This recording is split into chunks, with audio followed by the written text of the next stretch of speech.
प्रीति एक पढ़ी लिखी लड़की थी। उसकी ख्वाहिश थी कि उसकी शादी एक बड़े ख़ानदान में हो, जहां वो सास, नंद, देवरानी, जिठानी सबके साथ मिलजुल कर प्यार से रहे। जैसा उसने चाहा वैसा उसे मिलता गया और प्रीति की शादी उम्मीद के साथ यानी कि बड़े से परिवार में हो गई। शादी के बाद अपने बड़े से ससुराल में जाने की खुशी मन में दबाए वो विदा होकर आ गई। उसके ससुराल में सास ससुर के अलावा एक जेठ और जिठानी, नंद, नंदोए भी थे।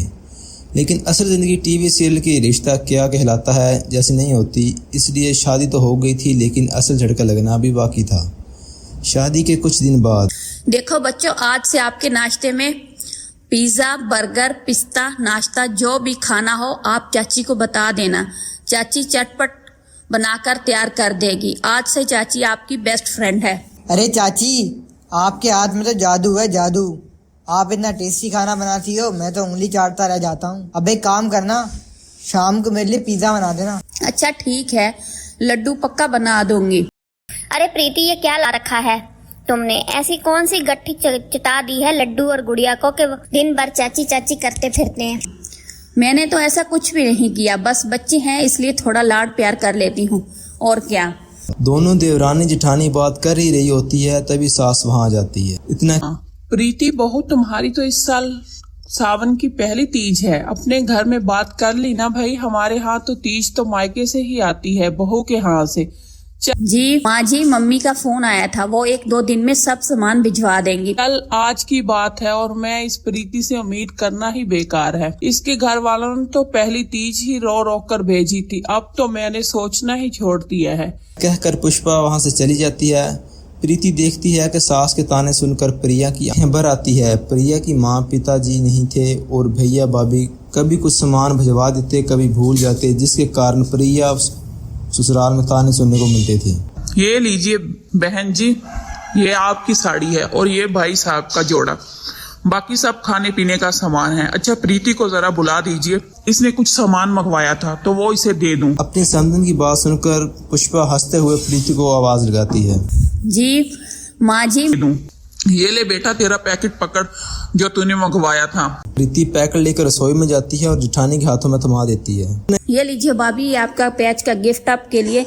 हरी साड़ी, मैचिंग ज्वेलरी और चूड़ी पैच मैके से आता है ना, मुझे अपनी बहन समझकर रख लो। आज के बाद मुझ पर तरस खाने की गलती मत करना। तुम्हें क्या लगता है मैं अपने लिए एक साड़ी नहीं खरीद सकती? अपने मेके से मेरे लिए साड़ी मंगवा कर तुम क्या साबित करना चाहती हो? महान बनने का कुछ ज्यादा ही शौक चढ़ा है ना तू आपके मैके की अमीरी का ढंडूरा पीटना चाहती हो, बड़ी आई बहन बनने वाली। अब समझ में आया, ये सब माँ जी की नजर में अपना नंबर बढ़वाने का तरीका है, ताकि माँ जी समझे कि तुम बहुत महान हो। भाभी आप ऐसा क्यों सोचती हैं? मैं तो बस आपको खुश देखना चाहती थी, इसलिए मैंने आपके लिए भी अपनी जैसी साड़ी मंगवा ली। सोचा था दोनों एक जैसी साड़ी पहनकर तीज मनाएंगे। सही कहा ना मैंने, बेचारी अनाज जेठानी को भी अपने जैसी साड़ियाँ लाकर देती हो। ये सब पैंतरेबाजी मेरे साथ नहीं चलेगी। तुम्हारे जैसे मीठा बोलकर अपना काम निकलवाने वाली औरतों को मैं खूब समझती हूँ। कहकर प्रीति प्रिया की दी हुई साड़ी इसके हाथ में थमाकर चली जाती है और प्रीति आंसू भरी आंखों से इसे बस देखती रह जाती है। इस तरह कुछ दिन बीतते हैं। एक दिन प्रिया अपने बच्चों को डांट रही थी। पूरा दिन बस खाने की फरमाइश करते रहोगे, कभी पास्ता खाना है तो कभी मैगी।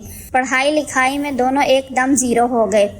जीरो जब से ही है, तुम दोनों चढ़ा कर रखा है, वो तो जाती है इसके साथ अपने बच्चे होते हैं, तब मैं देखती हूँ कितना लाड करती है।